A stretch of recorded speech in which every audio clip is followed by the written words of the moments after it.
Welcome. Welcome back Thank you. to another episode of I Am Nala, the podcast that brings you Africa's boldest, baddest, and bravest female voices. Today, I am beyond excited to have an incredible guest with us, a rising star in the music world, blending Afrobeats and classical sounds in ways that truly reflect the rich diversity of African women's stories. From Rwanda to the global stage, her voice is making waves, and we're going to dive deep into her journey, her aspirations, and the powerful messages behind her music. Our Nala today is Christiane Boukuru, aka Boukuru. Hey. Hello. Where does the name come from? So usually Bukuru is a name given to a twin, but it's more Burundian. Usually in Kinyarwanda it's mentioned as Gakuru. So Bukuru is given to the twin that comes first, the eldest twin, the oldest twin. I don't know, because twins have the same age, but the one that comes first is given that name, Bukuru or Gakuru. Yeah. You have a twin? I have a twin sister, yeah, but we don't look alike. Unfortunately for me, but it's not unfortunate because it's the nature. I don't mind either. I don't know another life. So, yeah. Amazing. So welcome, Christiane. You I'm happy to have released an album, right? Recently. I have. Yes. Yes. What does it mean, and what was the inspiration?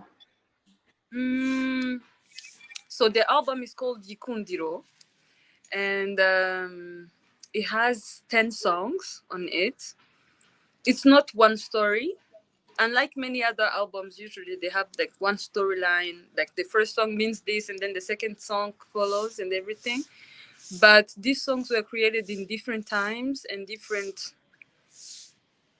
stories inspired those songs. So I would say, but the name of the album particularly means favored, the most favored, the highly favored. So for me, I felt like I was thinking about favor a lot, because I feel like favor is the most important thing in everything you do. For you to move forward, you need favor. Could be, for me, I believe it's God's favor, but it's also favor in its fullness. I mean, people, like, doors are open when you're favored. So I was thinking about that while naming the album as such, yeah. But different songs, different stories. Honestly, you'd have to pick one song and then I tell you what was the inspiration behind. No, my next question was, can you sing something from your favorite one? From my favorite song, oh my god. Okay, let me think. Give me a second. Honestly, it changes over time. Before, when I produced the album, it was Ndagukunda. Ndagukunda means I love you in Kinyarwanda. It's a sentence, but it's one word sentence. Ndagukunda, I love you. And the song goes as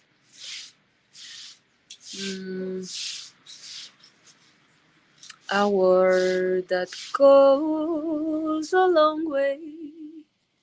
When syllables don't seem enough, conditions, imperfections put aside, maybe not aside, just completely disregarded. Ooh, yeah. Ndagukunda. Yeah. Just a little portion. Thank you. Thank you very much. Amazing. You're so talented. I mean, Christiane, you're only 23, right? Oh my god, I'm 27. I just got You're 27. 27. Yeah. Oh Does wow, it look you're like it? already. Black don't crack. But you're very young, and you have accomplished a lot at a young age. When did you realize your voice could really make an impact, for aspiring young female artists listening to us and struggling to make music their full thing, their full-time thing, and or at least to acknowledge that they can make an impact through their gift? So I didn't start singing professionally until like, honestly, like putting my all work, my in, it was really post-COVID, during COVID and then post-COVID. So first off, I didn't believe I would do music full time. I didn't want to because the creative industry doesn't have much of a big reputation here. It's not very respected, at least in the past years. It's evolving now, but in the past years, it was more like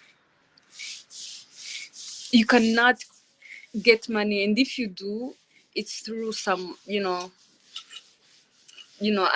unconventional ways. More like you have to have relations with the producers, with the people who give you favors so that they put you on a stage and everything. But I think that for me, I believe it's the gift, it's that favor that I keep talking about. It's also the people who believed in me, in my art, that made me kind of feel like, Christian, you have a bigger gift than just you. Because I feel like when you're talented, it's not just for you, it's for a purpose that you have to serve. Yeah, but you have to understand that before any other person comes. Because if the people see it before than you do, they're gonna use it to their advantage, and it's not necessarily what you would aspire for. But anyways, for me, I kind of realized it like 2 or 3 years back, and I was like, Christian, you could do this as a career. I didn't think I would do it ever, ever. I just quit my job like 2 weeks ago, so I'm doing music full time now. So you're What? talking to a person who's like, oh my god. Me That's too. big I don't know. news. It is big news. It is big news because How I was didn't that? expect that. It was scary. It was scary. Oh my god. My last day, because I used to do administration in a German corporation here, and oh my, I was doing procurement. I had a good job, I would say, compared to, you know, many here. So you can imagine telling my friends, "Hey, I'm quitting my job," my family, friends, and everything, and they're like, why can't you do it both? But then it was getting too much, and if I have to grow in music, I have to make this sacrifice, and I really hope it's worth it. I'm praying it's worth it. So otherwise, I'm gonna reapply again and see if I can get hired to the next big job. So So on that, job quitting, I think there is a kind of a movement going on. I mean, I hear it a lot from a lot of friends, whether Gen Z or millennials, who are like, I have a passion, but then I need to have a job to pay the bills. And then it's exactly, like, how do I do both? And then when it reaches a point where you take the courage to actually take a risk, and you don't know, yeah, but you take the yeah, risk knowing yeah. that I need to put my full time, full attention to what I'm meant to do, to my mission. And I know that from, a lot of the conversations you give publicly, your faith plays a big role in that. So I'm wondering if you prayed on it, if it was an intuition, like what was your, we take a risk, but there is something that gives us assurance. What was it for you? Um. So first, it was I was done. More like my time with work was done because I was getting more gigs. I was getting more attention on the market, on the local market. So people were like, Christian, can you come perform in these events? And then I would go every time tired because like I didn't get time to prepare. And when I did get time to prepare, I was not fully yeah, like I was not fully immersed, and sometimes I would miss work so that I would go to sing in that event, perform in that event. So I just got too much tired, but then I got really anxious. I was like, if I leave this job, what's gonna feed my career?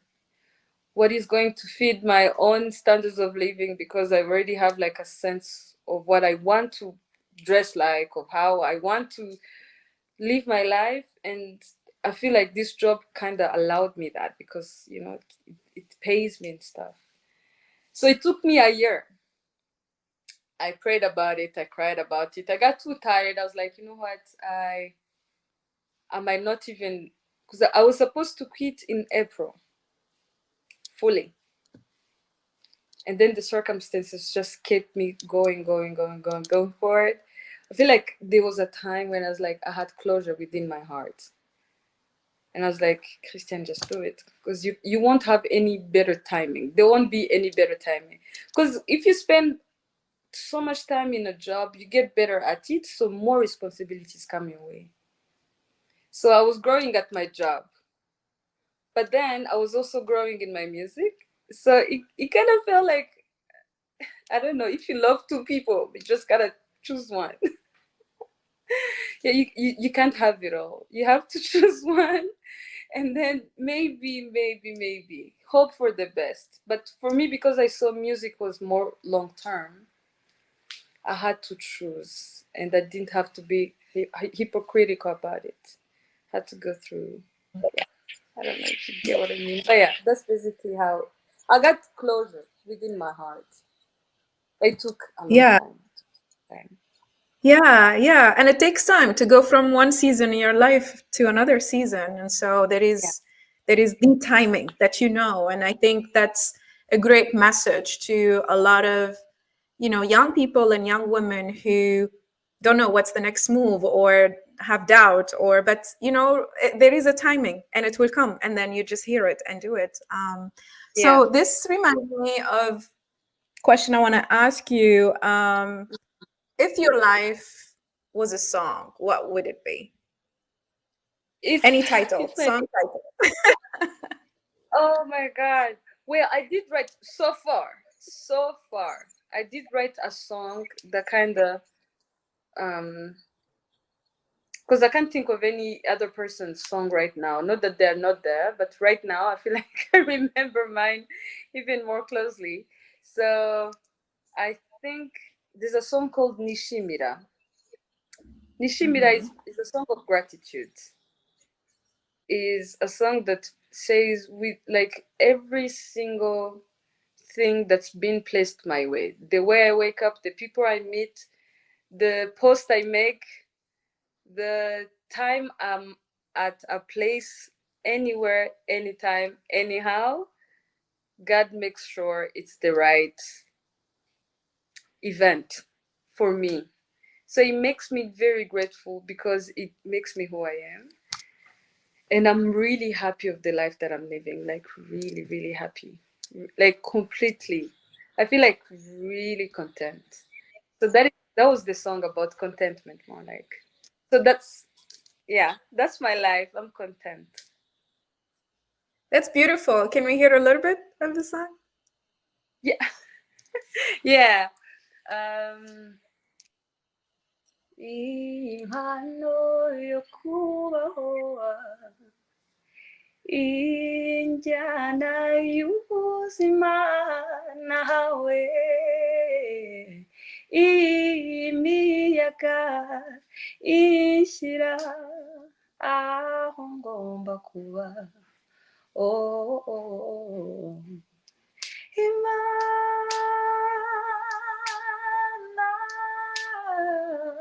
yeah, yarabyitondeye, iramuzima nishimira. Yeah, but you can play a better version. It's busy. Oh my gosh, I can listen to you all day. Thank you, Nala. Beautiful, Thank you. beautiful. Okay, so let's talk a little bit about the music industry and being a young female artist, right? So, Yes. I am Nala. Nala is the lioness. And we think you are a lioness and you are roaring, Oh, that's what right? it Like means. yeah, so you are No. roaring in a word that might not be able to understand, or listen to what you have to say, what you have to give. But in the music industry, are there any challenges you face? Are there any moments where you had self-doubt or you had to stand for yourself? Um, right now, when now that I'm fully in music, um, I see more of the challenges is the exposure, but not like the exposure is there, but not exactly how I would love for me, especially for my kind of music, because my music is not mainstream. It's not going to be played in clubs so that it's danced to. Yeah, but it's definitely like a good song that you can hear on a Sunday morning when you like want to relax and you want to hear something that is lyrical, that is going to make you reflect on your own life. So getting the exposure you need so that you'd be able to perform these songs to the people, to your target audience, is for me the biggest challenge, because you can get as many platforms to sing in, but it doesn't mean it's exactly what your career or your kind of music is supposed to get. Let's say, for example, if it's a DJ stage, it's maybe an open mic evening. It's not necessarily going to serve, like it's a platform, but it's not necessarily going to serve your career. More like for you to grow from, to get money from, to get like to get to a global, a wider global audience. So it's not easy to get that. Exposure is crazy. You have to run towards it. And I think this goes to my next thing, my next challenge.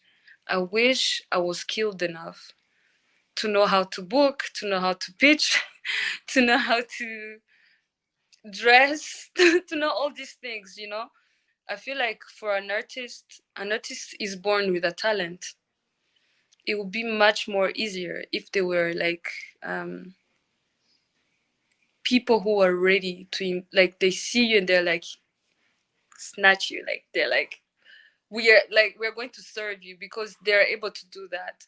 But then my next challenge is like an artist here, at least for the moment, I'm not sure, maybe in the future it's gonna change, is obliged to be an octopus, like many handed. I don't know if you get what I mean. Like you have like many hats on yourself. You have to have project management with you. You have to have um, graphic designing, graphic designing talents. You have to be able to think out of the box, because you are creative. You should know that.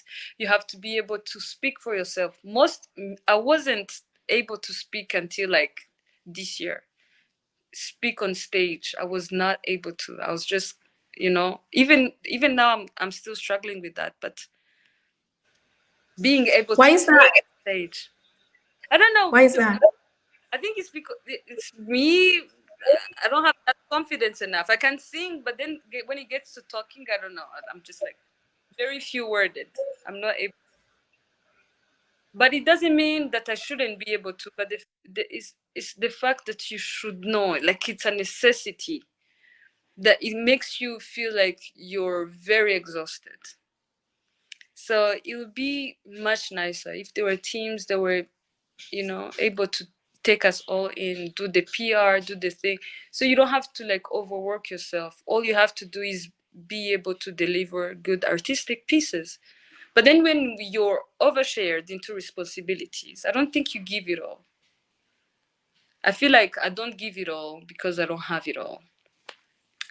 So yeah, that's basically, those are my two biggest challenges. Yeah.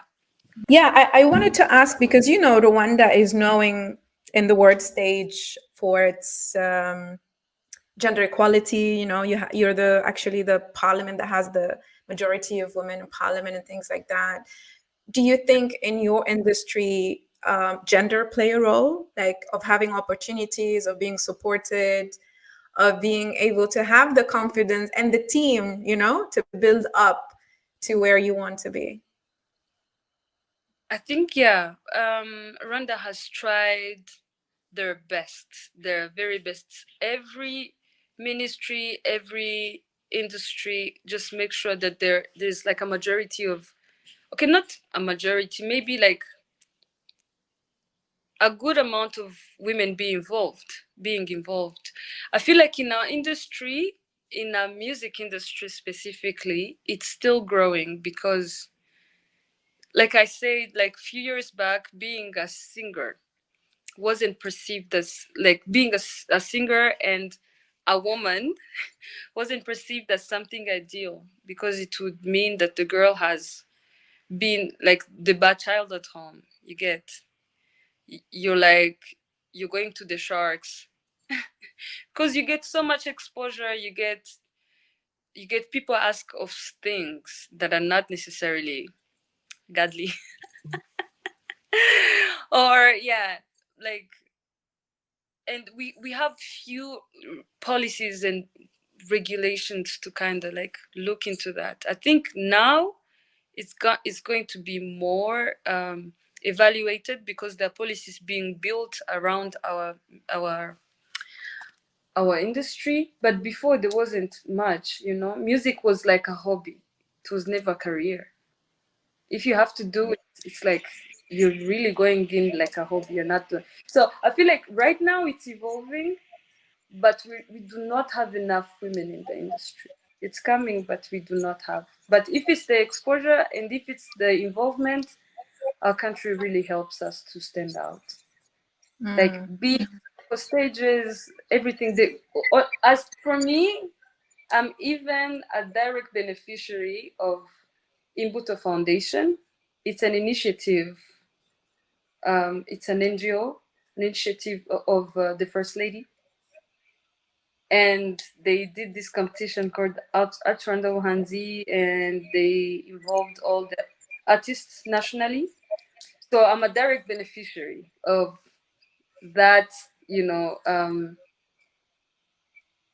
government involvement of women in the Yeah. yeah in the music. Yeah. Yeah. In 2020, actually, during Yeah. COVID, During COVID. we launched the manifesto, Nalafem Manifesto, Africa Young Women, Beijing Plus 25, and the First Lady was the keynote speaker. So she was launching it. So Wow. we definitely know how much she is an advocate for gender equality and for girls, especially. Yeah, involvement and opening space for girls. So if you had a magic one policy that tomorrow the government will implement, what would it be? Ha. In a creative industry, Mhm. there will be a lot of funding. There will be funding for creatives, for singers, but also with like a very strong management team that is not there to just like benefit from like for personal levels. Because usually I feel like this is my own opinion, very, let it not be quoted.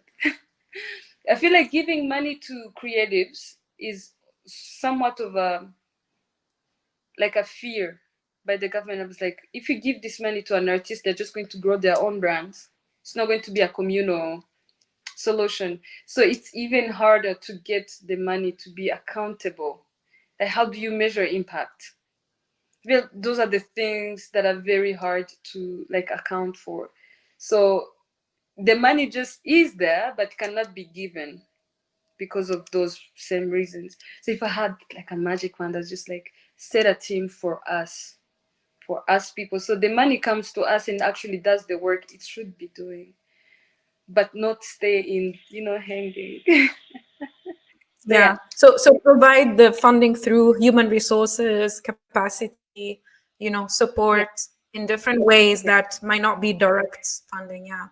Brilliant. Yeah. So I wanna play with you this quick speed round segment.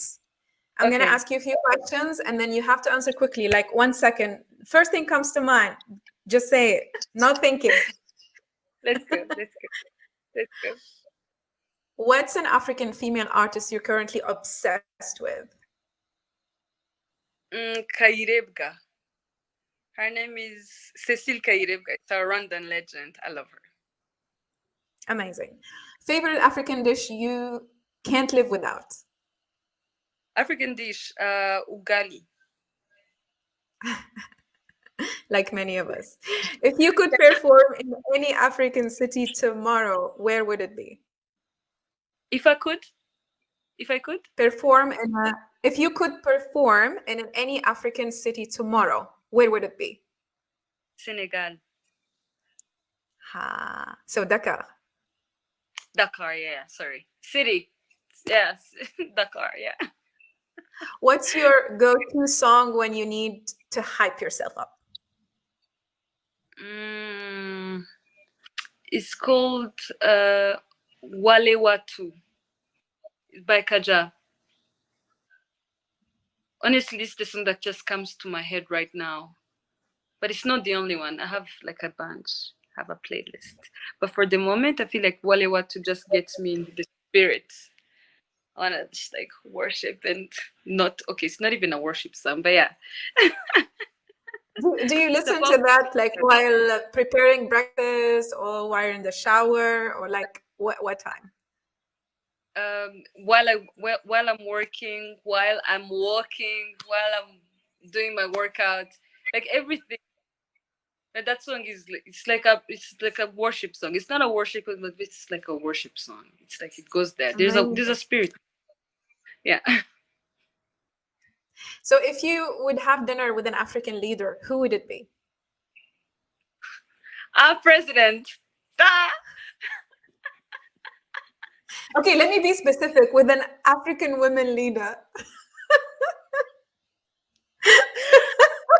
Oh my god, that was too Not the first easy. lady, though. Not the first lady. I know you've already met her. I know, I Someone know, I you've know. never Not met. her. Someone I've never met.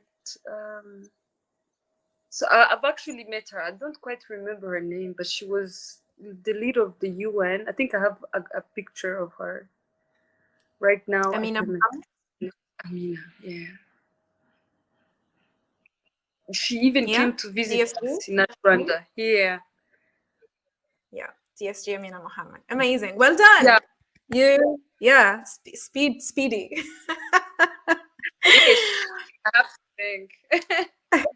Yeah. Okay, so there is a lot of hype about the use of art and women in peace, and you performed at the 30th commemoration of the genocide against the Tutsi.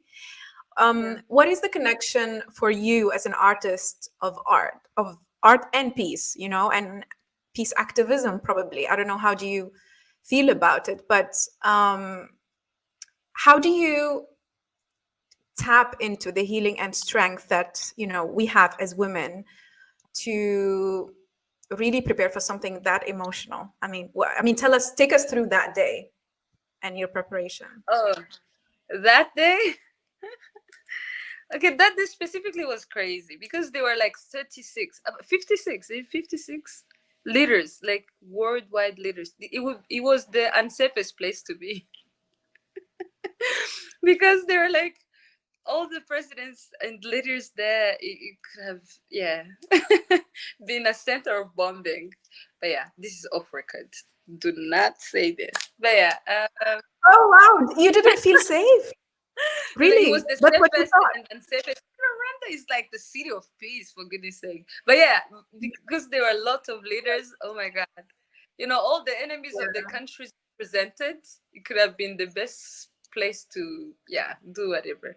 But yeah, um, that day was Mm. stressful because first off, it's a very sensitive theme to perform about, to sing about. It's a very, very hard theme to sing about. You do not want to do too much, because then it's not about you. It's about respect giving respect to the people that like were killed. um so that there wasn't it wasn't like it wasn't that they it's my pride to be even considered to be one of the people to perform, but it's also very scary. It wasn't about me, so I don't like to think about it as a performance, because I know that it wasn't about me. But I know that art can convey a lot of feelings that someone cannot put to words. And for me, I have this voice that I think honestly has somewhat of a healing around it, because like there's a lot of spirit in it, there's a lot of soul in it, that when you listen to me, and it's like an experience. So I feel like I have to use it for a bigger purpose, not that I would even be able to, but I feel like there's always a thing to convey within my songs. There's a message. It isn't just for anything. I could even just hum, but yeah, it has to have like a meaning towards it. Whatever it makes you feel. Do you want to heal? Does it take you to a memory? Does it take you to a healing place? Where does it take you? I feel like for me, my voice just serves that purpose, to provide healing. So it's not,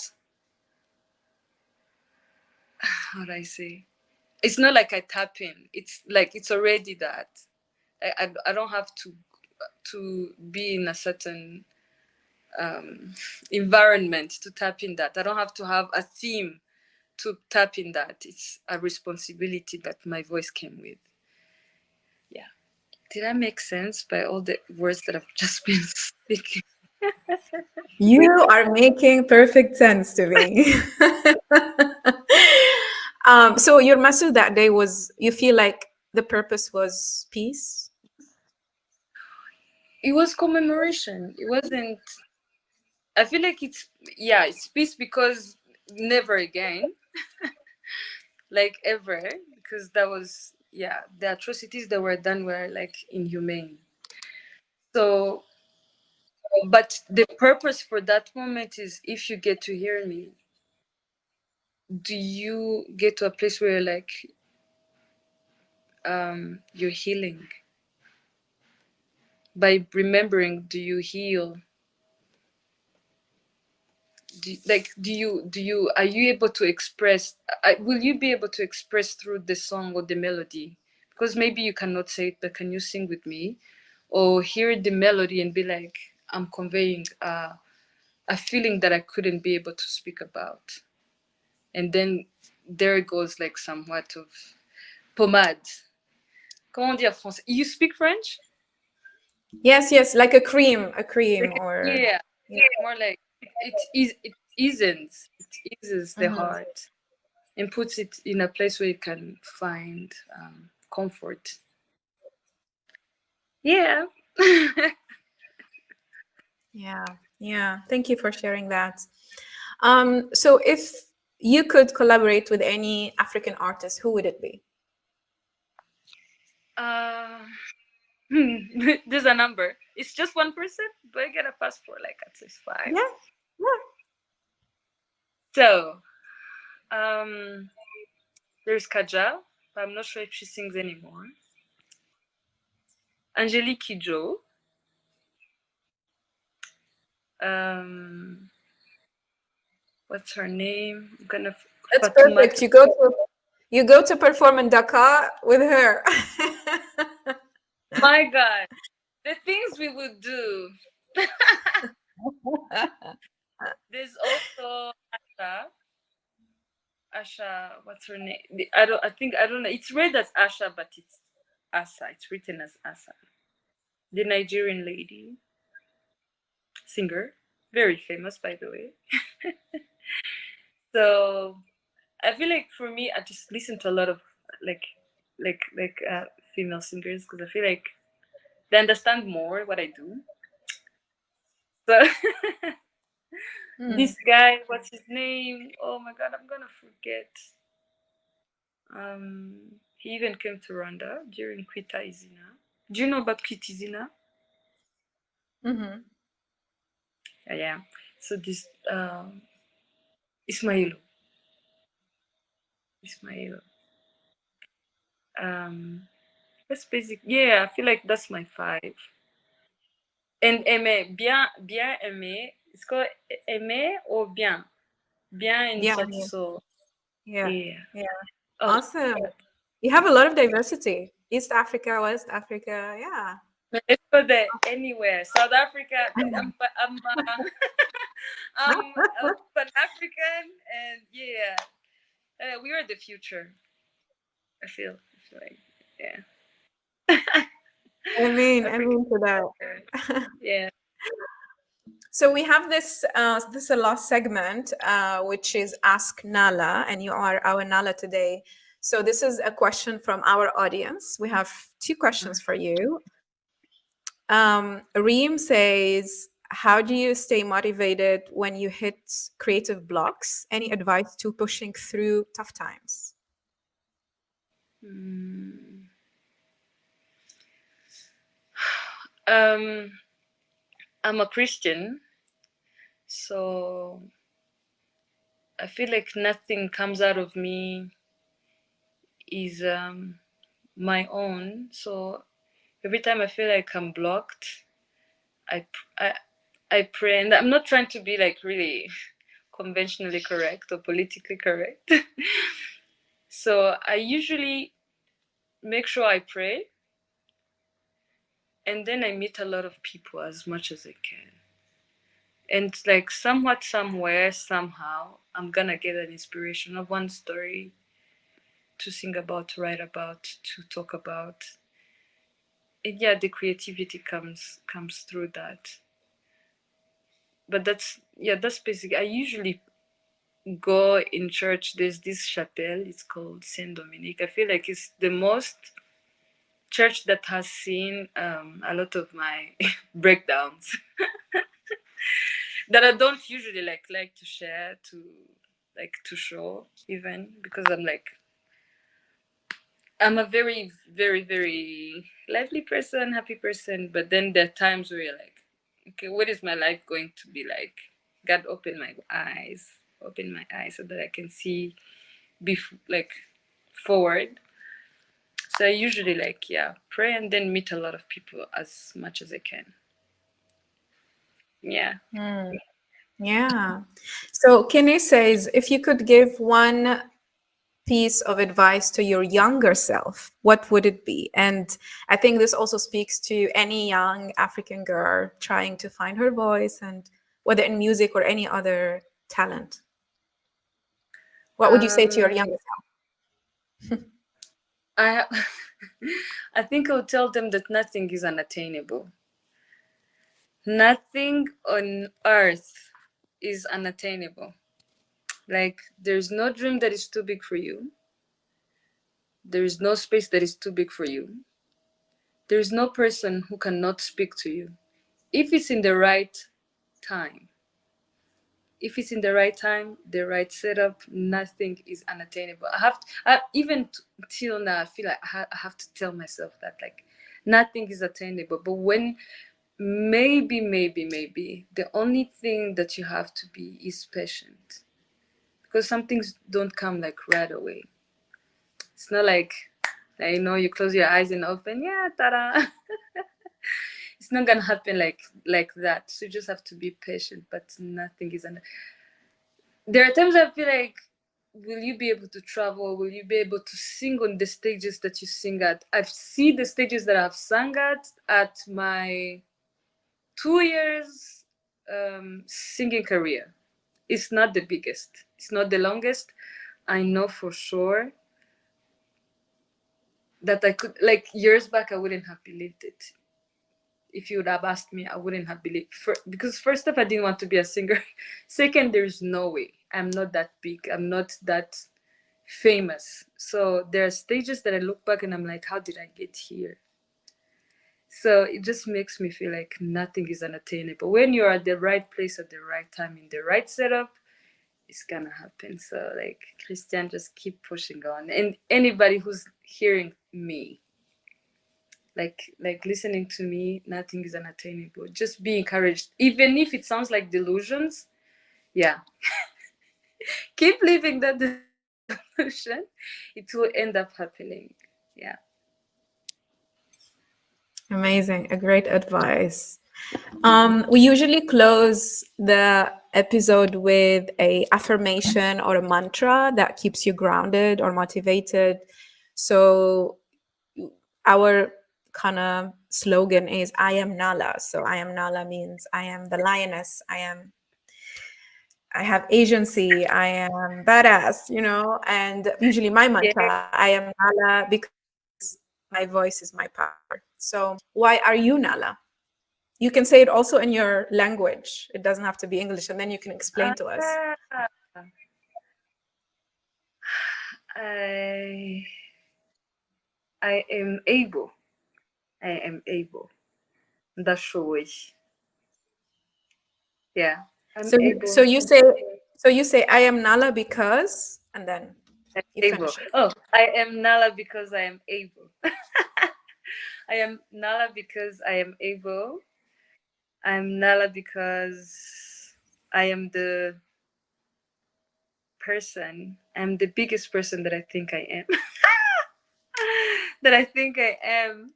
How do we say? Usually they use the B word, but I feel like I am the person I think I am. I'm the leader. I'm the talented person that I think I am. I am Nala because I'm able. Yeah. Amazing, amazing mantra.